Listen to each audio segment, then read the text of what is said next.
Welcome back to the Deep Dive. We are really glad you are here with us today. Absolutely. We are pulling a file off the shelf that I think is probably one of the most dusty, debated, and frankly misunderstood files in the entire stack. That's a good way to put it, yeah. We are talking about the relationship between faith and reason. Ah, the main event. The main event. And I know for some people, just hearing those two words in the same sentence feels like mixing oil and water. Or matter and antimatter. Like if you put them too close together, the whole room might explode. Right. It's the heavyweight title fight of Western thought. Apollo versus Dionysus, the laboratory versus the cathedral, the head versus the heart. It's the big one. Exactly. And to kick this all off, I want to share a story that comes straight from our source material. I think it sets the stage perfectly for why this tension even exists. Okay, let's hear it. Picture a Sunday school classroom.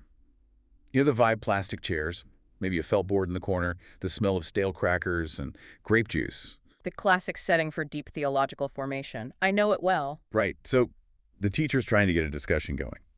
She looks out at this room full of, 8-year-olds and asks what she thinks is a softball question. She asks, okay, class, who can tell me? What is faith? And you expect the standard answer, trusting Jesus or praying or something, from the memory verse. That's exactly what she expected. But there's always that one kid, you know the one. He shoots his hand up, looks super confident, just beaming, and he says, faith is believing something you know isn't true. It's funny because it's so brutally honest, but then when you stop laughing, it's actually a little painful.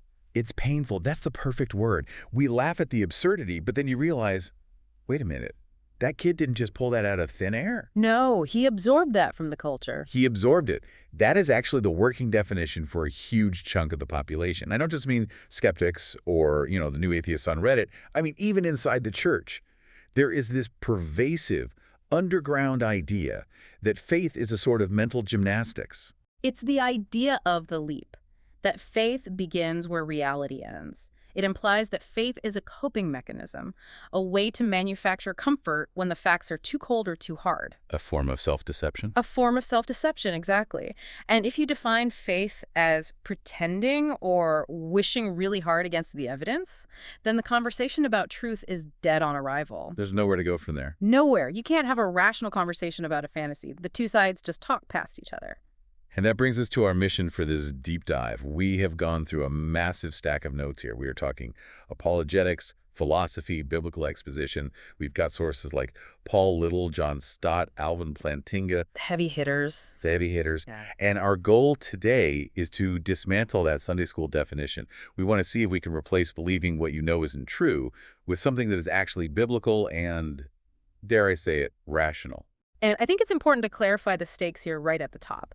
We aren't just doing this to win an argument. This isn't just Apologetics 101 so you can, dunk on your atheist uncle at Thanksgiving. Right, that's not the goal. The core question we are asking, the one that runs through all these notes is, how does connecting faith and reason help a Christian love Christ more deeply? That is the key. Yeah. Because it goes back to the great commandment, right? Yeah. The very heart of the faith. Exactly. Loving God with all your heart, soul, and mind. That last part is not optional. If your faith is just wishful thinking, it's inherently fragile. The minute life gets hard or a skeptic asks a tough question, it shatters. Because it has no foundation. It has no foundation. But if it's grounded in reality, in truth, it changes how you walk through the world. It changes your confidence. It changes your worship. It makes your love for God more robust, more complete. So let's get into section 1. We have to. We have to redefine faith. If it is not magic and it is not self-deception, what is it? Our sources take us straight to the source code, Hebrews 11.1.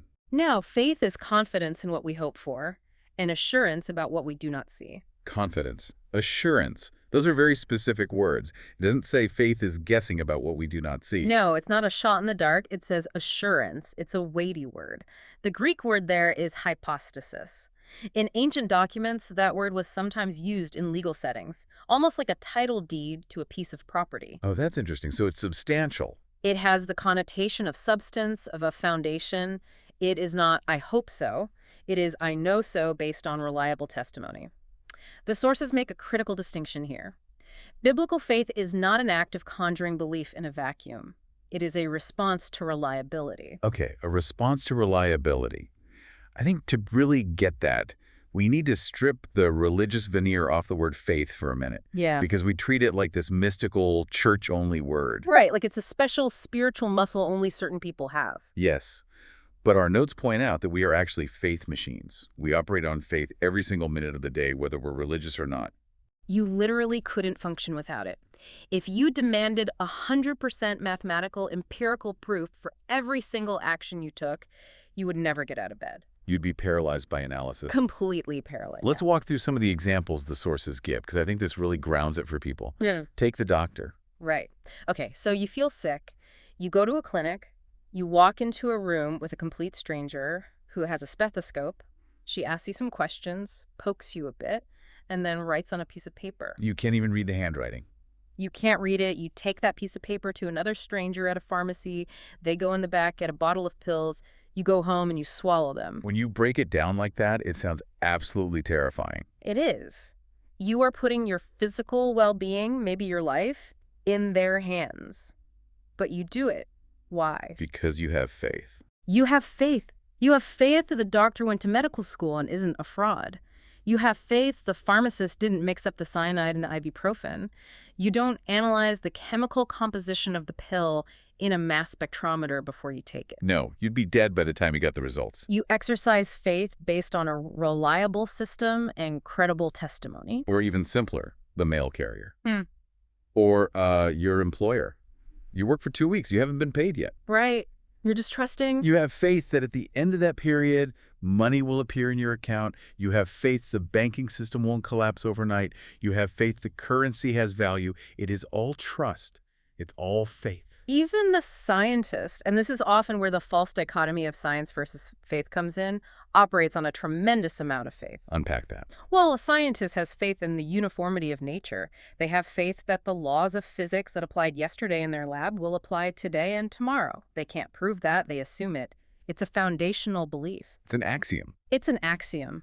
They have faith that their senses are reliable, that their mind is capable of understanding reality, and they have faith that the researchers who published the data they are citing were honest and didn't fudge the numbers. They don't rerun every experiment from the last 500 years before starting their own. They can't. They couldn't do science if they did. They have to trust the testimony of others. So we have to establish this baseline. Faith is not the opposite of reason. Faith or trust is a necessary function of human life. It is trust based on evidence, testimony, and past reliability. So if faith is essentially trust, then the real variable isn't that we have faith, but what or who we put it in. Exactly. And this is probably the most crucial concept in this entire section. The validity of your faith has absolutely nothing to do with the amount of faith you have. It's not about how hard you believe. Okay, say more about that. It has everything to do with the object of your faith. Is the thing you're trusting in actually trustworthy? This is the mustard seed concept, right? A little faith in a big God. But the sources use an analogy about ice on a frozen lake that I think makes this crystal clear. I love this visualization. It's a great visual because it removes all the emotional and spiritual baggage and just makes it about physics. Right. So set it up for us. Imagine two scenarios involving a frozen lake in the dead of winter. In scenario A, you have a guy who is the ultimate optimist. Let's call him Mr. Superfaith. He has zero doubt. He is singing hymns, he is totally pumped, he is striding out onto the ice with 100% confidence. He believes with every fiber of his being that the ice will hold him. He has a ton of faith. The quantity is off the chart. Off the charts. But there's a catch. And the catch is? The catch is that the ice is only 1 millimeter thick. It's paper thin. A warm spell came through. I can see where this is going. He is going for a very, very cold swim. He is going to drown. His massive, unwavering, 100% sincere faith didn't save him. Why? Because the object of his faith, the ice, was unreliable. His faith was actually a delusion. It was subjective confidence completely disconnected from objective reality. Okay, now let's look at scenario B. Scenario B. You have a guy who is terrified, a total nervous wreck. Maybe he has had a bad experience with water before. His knees are knocking. His faith is trembling. He has, like, a mustard seed of faith, maybe less. Maybe a poppy seed of faith. Yeah. He is crawling out on his hands and knees, convinced he's going to crack through and die any second. He has very little faith.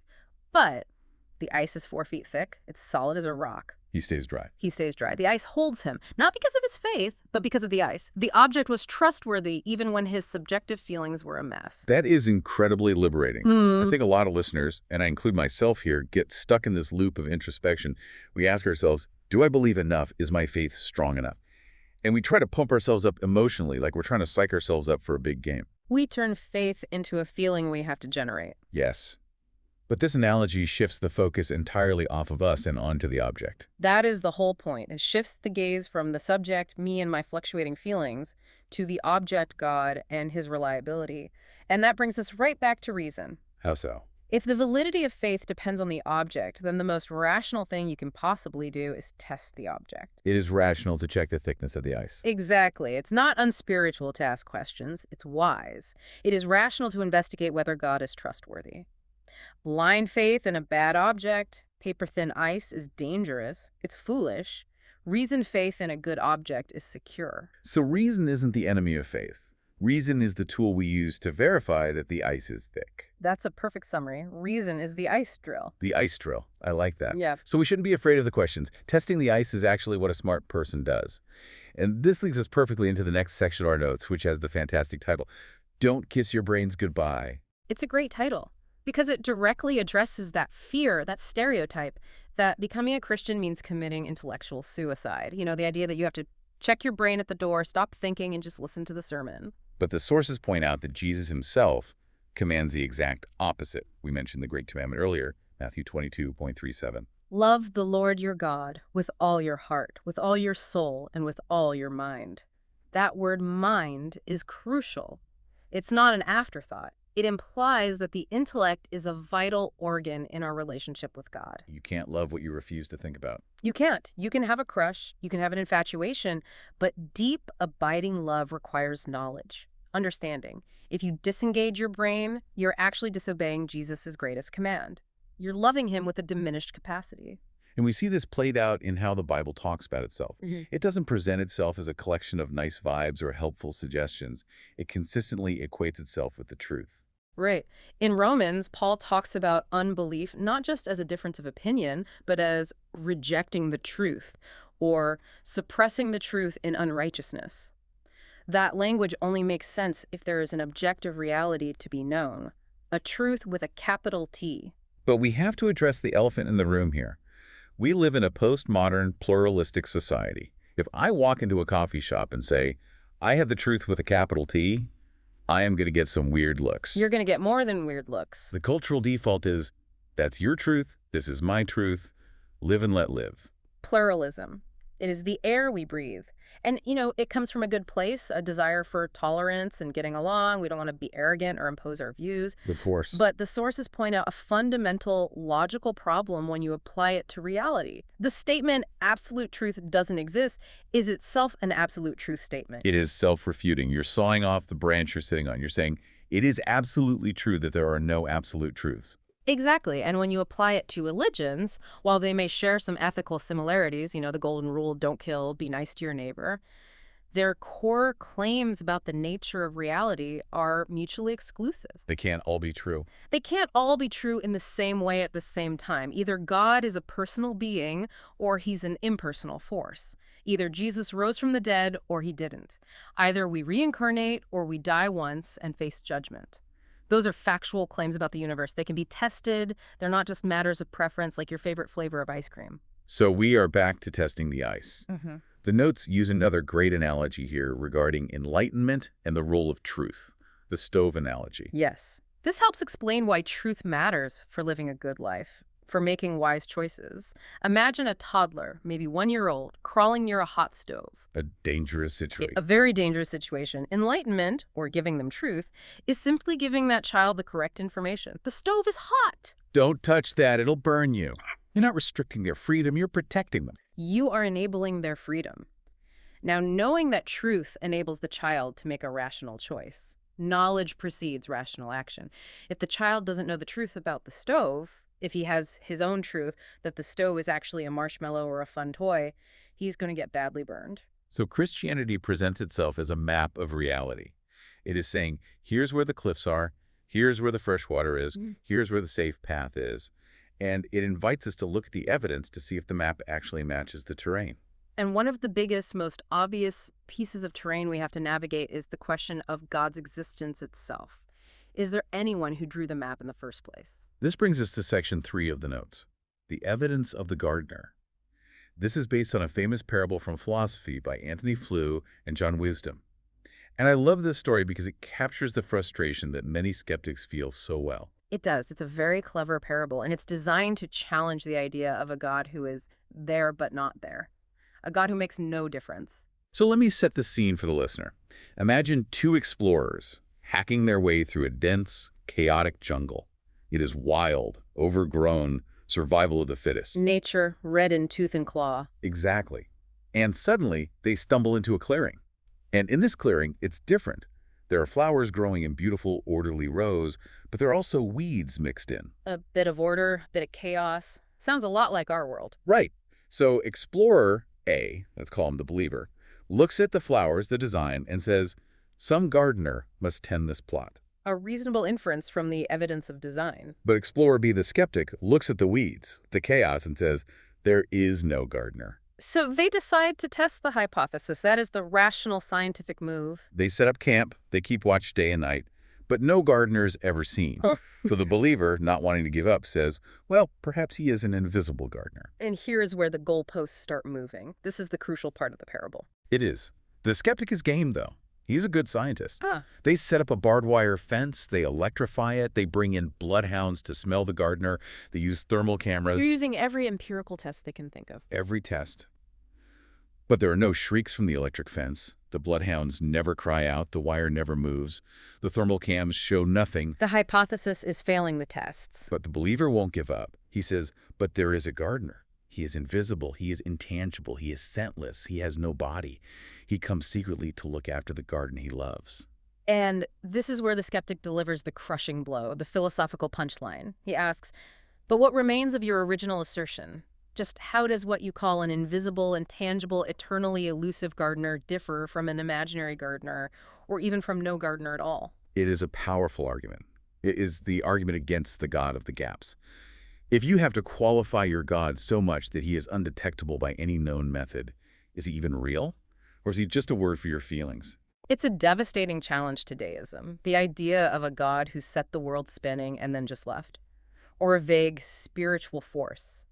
But here is the plot twist in our notes. Our source, referencing the great apologist John Montgomery, argues that this parable, while clever, completely misses the point of Christianity. How so?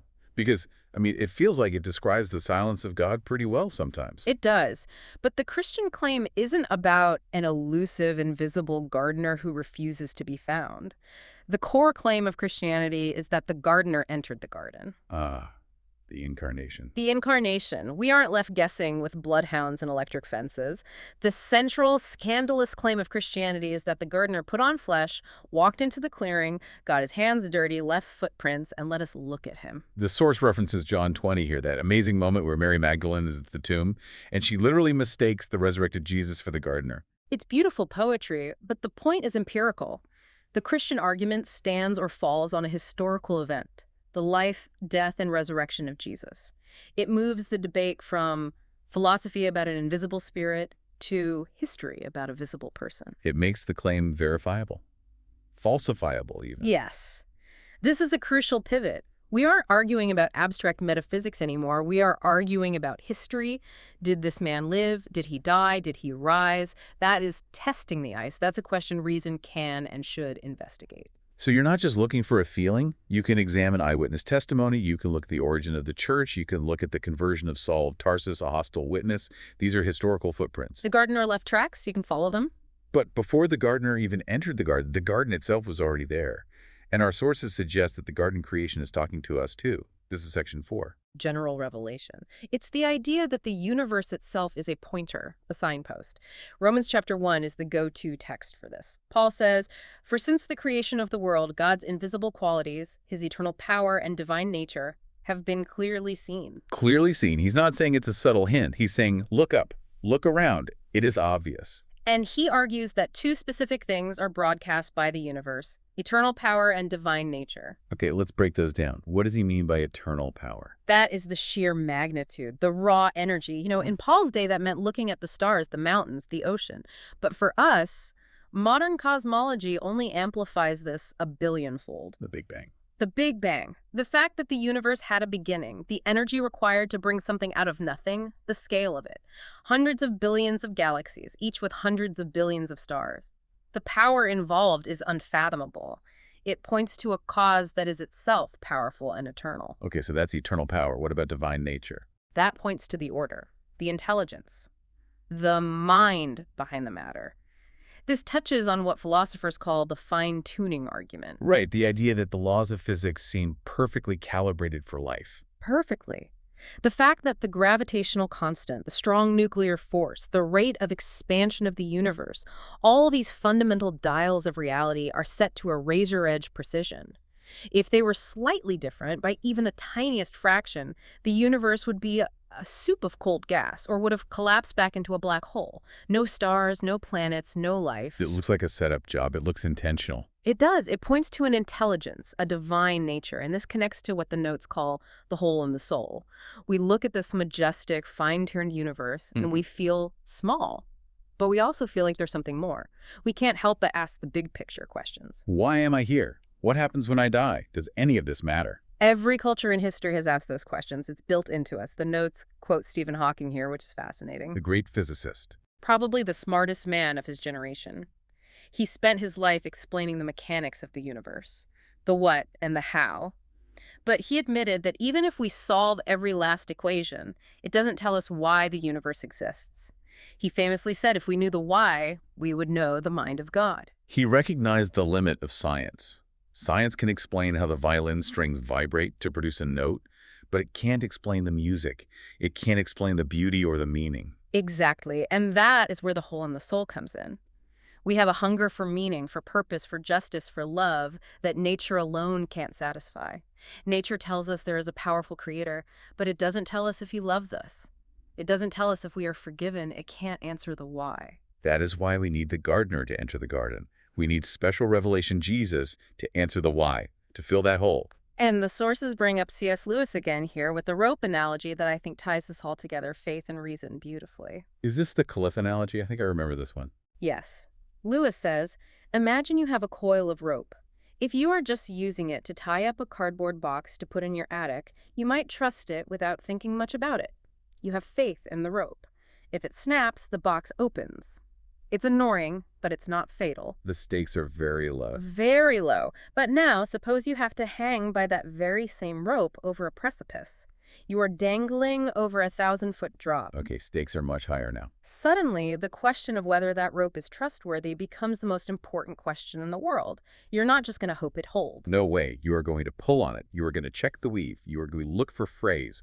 You want reasons to trust it. And the argument here is that reason testing the evidence, looking at history, looking at creation, gives us the confidence to hang our weight on Christ. It transitions us from the casual, box-tying faith to the life-or-death, cliff-hanging faith. We aren't jumping into the dark. We are stepping onto a platform we have examined and found to be secure. That is a great image. Yep. It connects back to that idea of loving God more fully. You can't commit your whole life, hang your whole weight on something you secretly suspect is a flimsy rope. You can't. You'll always be holding back, hedging your bets. Reason provides the assurance that allows for full commitment. That's good. I want to zoom out a bit now. We've been talking about these concepts, evidence, creation, history. But I think it is helpful to see that we aren't the first ones to have this conversation. Not by a long shot. Our sources take us on a bit of a historical tour of how great minds have viewed faith and reason. It is so important to realize this is a 2,000-year-old conversation. We stand on the shoulders of giants. We aren't inventing this in a podcast studio in the 21st century. Right, so let's run through the lineup quickly, just to give the listener a sense of the landscape. First up, the heavyweight champion of the early church, St. Augustine. Augustine, 4th century. His famous phrase was credo ut intelligam, or I believe so, that I may understand. It's often summed up as faith-seeking understanding. Note the order there. The order is critical. For him, you start with faith, a posture of trust, an acceptance of God's revelation. But that faith is the launch pad for inquiry. It drives you to use your intellect to understand what you believe more deeply. He didn't think you should just blindly accept things. He thought the mind was a gift from God to be used to explore God's truth. Okay, so faith is the starting point that enabled understanding. Then we jump way forward to the medieval era. Thomas Aquinas. Aquinas is, a different animal. He's the father of what we call natural theology. He believed that while Scripture is the ultimate authority, nature and logic can lead you a long, long way toward God. He was more optimistic about reason on its own. Much more. He was big on what he called signs of credibility. He argued that miracles and fulfilled prophecies were the rational evidence, the credentials that proved Scripture was from God. He wanted to show that faith was not just compatible with reason, but that it was eminently reasonable. Then we get into the Enlightenment, the so-called Age of Reason. And we have John Locke. Locke is interesting. He's coming from a very different place. He called reason the candle of the Lord. For him, reason is the judge. He was very strict. Revelation cannot contradict reason. So he sets up reason as a kind of gatekeeper. A gatekeeper, exactly. If someone claims God told them something, but it is logically impossible or it contradicts clear facts about the world, Locke says, throw it out. It's not from God. So he sets up some guardrails. Right. He had these 3 criteria for genuine revelation. It can't be dishonoring to God, it can't be trivial or silly, and it must be confirmed by supernatural signs. He is demanding evidence. He wants to see the credentials, just like Aquinas, but he gives reason a more primary role. But then, as always, the pendulum swings. We get to the 20th century. Karl Barth and Rudolf Bultmann. The notes call them the fideists. Fideism comes from the Latin word fides, for faith. These guys were writing during and after the World Wars. Europe was in ruins. All the Enlightenment optimism in human reason was shattered on the battlefield. Reason didn't save them. Reason built bigger bombs, so they argued that reason is broken, fallen, and can't approach God. God is wholly other. For them, faith is a leap. It is an existential crisis where you just grab hold of God out of desperation. Bultmann even argued that historical facts, like whether the tomb was actually empty, didn't matter as much as the personal encounter with the message. That sounds a bit like the invisible gardener, though, doesn't it? If the facts don't matter. It does risk that, and that's the major criticism of it. It prioritizes the subjective experience over the objective history. It kept Christianity alive in a very skeptical age, but it did so by, some would say, disconnecting it from its historical rational roots. And finally, a more modern thinker, Alvin Plantinga. Plantinga is a brilliant analytic philosopher, still active today. He argues that belief in God can be what he calls properly basic. Okay, that sounds technical. Unpack properly basic for us. A properly basic belief is something you are rational to believe without needing a formal proof or a long chain of evidence. Give me an example. You believe other people have minds. You believe you're not a brain in a vat. You believe the past is real. You can't prove any of those things. I can't prove you aren't a highly advanced robot programmed to sound like you're thinking, but it is perfectly rational for me to believe you are real. So it's a foundational belief you just start with. Exactly. Plantinga argues that belief in God is like that for the Christian. It can be a properly basic belief grounded in experience. You don't need a 500-page proof to be rational in believing, though he would add that a mountain of evidence does exist to support it. So, looking at all these thinkers, Augustine, Aquinas, Locke, Barth, Plantinga, our source material tries to synthesize a balanced view from all of this history, and it makes a distinction that I think is the golden nugget of this entire section. But this is it. This is the key takeaway. The distinction between knowing Christianity is true and showing it is true. Knowing versus showing. If you remember nothing else from the history lesson, remember this distinction. It is so pastorally and personally helpful. Let's break it down. Let's start with knowing. Knowing is primarily internal. The sources point to the witness of the Holy Spirit. Romans 8.1 scene. The Spirit himself testifies with our spirit that we are God's children. This provides a deep inner assurance to the believer that this is real. So take a grandmother with an 8th grade education who has walked with Jesus for 50 years. She has never read Aquinas. She can't debate quantum physics with a skeptic. But she knows Jesus is real. She knows she has an assurance that is profound and unshakable, and she is fully justified and rational in her faith because it's grounded in her direct experience of God. She doesn't need to win a debate to be saved or to be confident. That's the knowing. But then there's showing. Showing is external. This is the role of reason in the public square. This is where apologetics comes in. This is where we look at the systemic consistency of the Christian worldview. Does it explain history, science, human nature, and logic better than the alternatives? Can we answer the skeptic's honest questions? And why does this distinction matter so much? Why is it so helpful? It protects us from two deadly extremes, arrogance on one side and despair on the other. Okay, how does it stop arrogance? It prevents intellectual arrogance because we realize we can't argue someone into the kingdom of God. You can show them the evidence, you can remove the intellectual rocks from their path, but only the Holy Spirit can give them the knowing. It's not about you being smarter than the atheist. This is about God opening their eyes. It keeps us humble. That's huge. And how does it prevent despair? It prevents despair because if you, as a believer, encounter a question you can't answer, if a skeptic stumps you on the problem of evil or, dinosaurs, it doesn't mean your entire faith collapses. Because your faith isn't built on your own omniscience. Exactly. Your knowing is based on your relationship with God and the historical reality of the resurrection, not on your ability to win every round of intellectual jeopardy. It gives you the freedom to say, that is a great question. I don't know the answer right now, but I'll go find out. But my confidence isn't shaken because I know the one who does. That is so freeing. Because I think a lot of people feel like if they can't answer the question about Canaanite genetics right this second, their whole faith is a lie. And that's just not true. You can have rational confidence knowing while still being on a journey of discovery showing. It's Augustine's faith-seeking understanding all over again. This leads us to a really practical and honestly a somewhat uncomfortable question. If the evidence is so strong, if we have the gardener in the garden, creation shouting about God, historical resurrection, all this rationality we've been talking about, why doesn't everyone believe? Why do brilliant, educated, reasonable people reject it? This is where we have to be brutally honest about human nature. It is rarely, if ever, just an intellectual issue. We like to think we are walking brains, like Mr. Spock, just making data-driven decisions based on evidence. Well, we're not. We are not. We are also desiring, feeling, willing creatures. And our wills and our hearts are deeply involved in what we choose to believe. The sources call this the moral smokescreen. That's the term. We often claim our objections are purely intellectual. I can't believe because of the science, or I can't believe because of the Crusades, or the problem of evil is just too big. And look, those are valid questions that deserve serious answers. We should never dismiss them. But they might not be the real reason. But often, if you dig a little deeper, those intellectual questions are a smokescreen covering something else, something deeper. Jesus calls this out directly in John 5:40.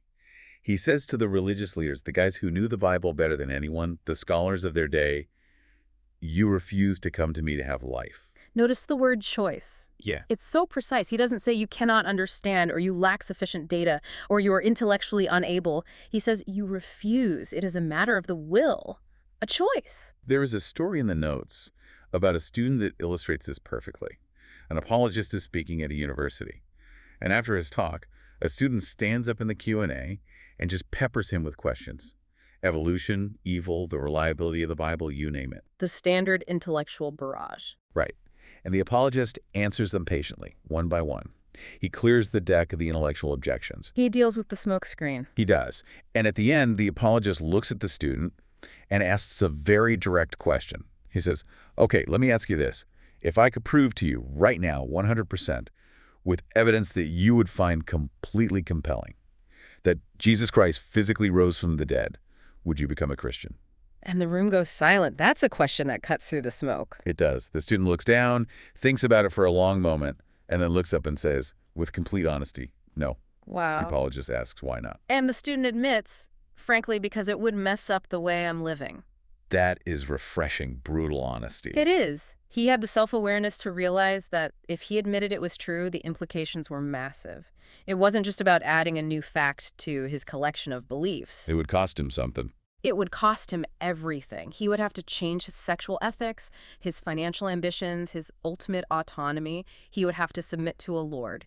And he simply did not want to. His will was opposed to it, regardless of the evidence. It reminds me of John 7:17, where Jesus says, the condition for understanding the doctrine is a willingness to do God's will. It's the will versus the mind. You can convince the mind, but if the will is resistant, if the heart is set against it, the mind will always find a reason to reject the conclusion. The French philosopher Pascal said, there is enough light for those who only desire to see, and enough obscurity for those who have a contrary disposition. There is also the EQ factor mentioned in the sources, the emotional quotient. It's not always a moral issue. That's a very important point. Sometimes the barrier isn't willful moral rebellion or intellectual doubt, it is deep emotional pain. Like what? Well, for example, if you had an abusive earthly father, the concept of a heavenly father isn't comforting, it is terrifying.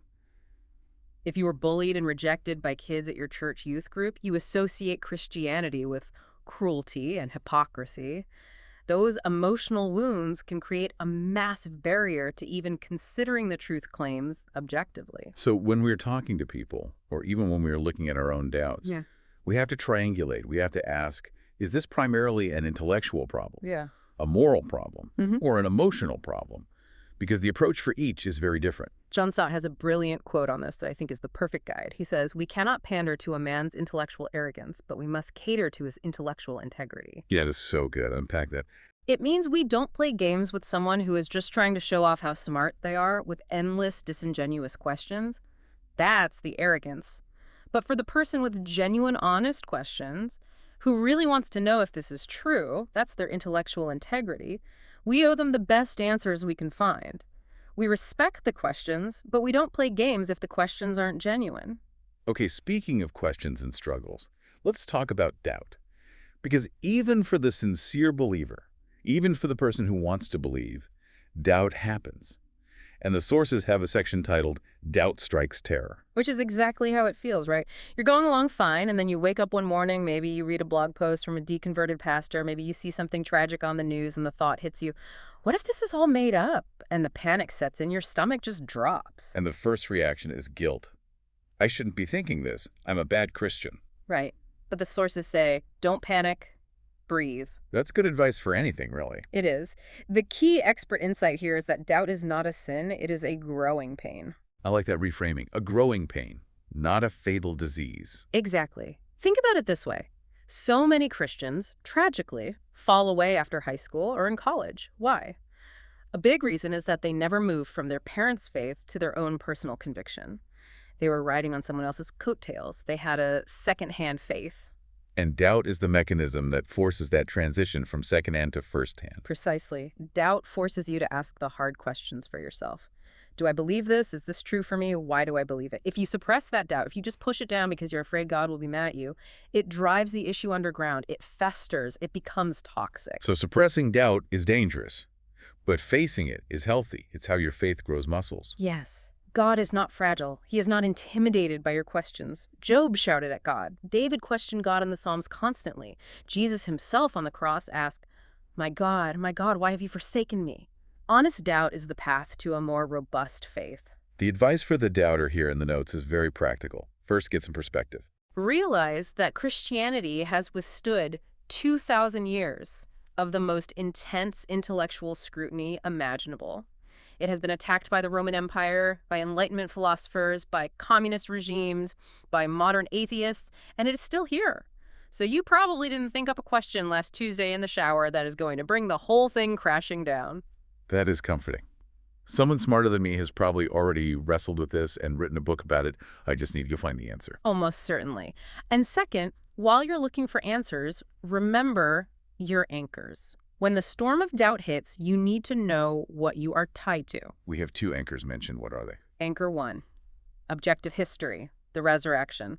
The fact that the tomb was empty and the disciples were transformed from cowards into martyrs, that is a historical bedrock. That doesn't change just because you're having a bad day or feeling depressed. It is the thick ice. It is there whether you feel confident about it or not. And anchor 2, subjective experience, your own life. The knowing we talked about, the times you have sensed God's presence, the changes you've seen in your own character, the ways prayer has been answered. Don't discount your own story. So you hold on to those two anchors while you work through the specific doubt. You don't throw out the whole worldview just because one piece is blurry for a moment. That's right. And finally, you remember the consequence of truth. The source makes a simple, logical point. If Christianity is untrue, no honest person should want to believe it. It would be a delusion. A beautiful lie, maybe, but a lie nonetheless. Right. We should want to believe what is true, whatever that is. But if it is true, every honest person should want to believe it, because it is the ultimate reality. And the promise of Scripture is that genuine seeking is rewarded. Seek and you will find. Knock and the door will be opened. It is not a cosmic game of hide and seek where God is hiding and trying not to be found. He wants to be found. He does. He left clues in the heavens, he entered the garden, and he knocks on the door of the human heart. The evidence is there for the person with integrity. So as we wrap up this deep dive, let's try to tie all these threads together. We started with that Sunday school definition, faith, as self-deception. Believing what you know isn't true. And I really hope we have dismantled that. Faith, biblically and rationally, is not that. It's rational trust. It is confidence in a reliable object based on sufficient evidence. And reason isn't the enemy of faith. Reason is the tool we use to verify the object. It is how we check the ice. It is how we identify the gardener's footprints. And when you put them together, when you see them as partners, not opponents, you get the application we talked about right at the very beginning. How does this help us love Christ more and live for him more fully? We love him with our minds by exploring the truth he created. We don't have to be afraid of science or history or philosophy. All truth is God's truth. We can be the most curious, intellectually engaged people in the room. It's an act of worship. And we live for him more fully because we aren't terrified of questions. We have that assurance of things hoped for. We aren't walking on paper-thin ice hoping our feelings will hold us up. We're standing on the solid rock of historical reality and personal experience. That gives you a confidence to face anything. I want to leave our listeners with a provocative thought, something to chew on this week. We talked about the moral smokescreen. Yes, that is the hard one. The one that requires real self-examination. I want you, the listener, to ask yourself this question. Is there a doubt or an objection you are holding on to? You tell yourself it is intellectual. I just can't get past the science, or I just can't get past the logic of the problem of evil. But ask yourself honestly, in a quiet moment, is it possible that the intellectual objection is actually a cover? Is there something in your life, a behavior, a relationship, a comfort, a sense of your own autonomy that you just don't want to give up? If Christianity were proven true to you today, 100%, beyond a shadow of a doubt, would you be relieved and joyful? Or would you, deep down, be a little disappointed because it means you have to change? That is the question that reveals the heart. Test the rope, check the ice, use your mind. But once you know it holds, don't be afraid to put your full weight on it. Thanks for diving in with us. See you next time.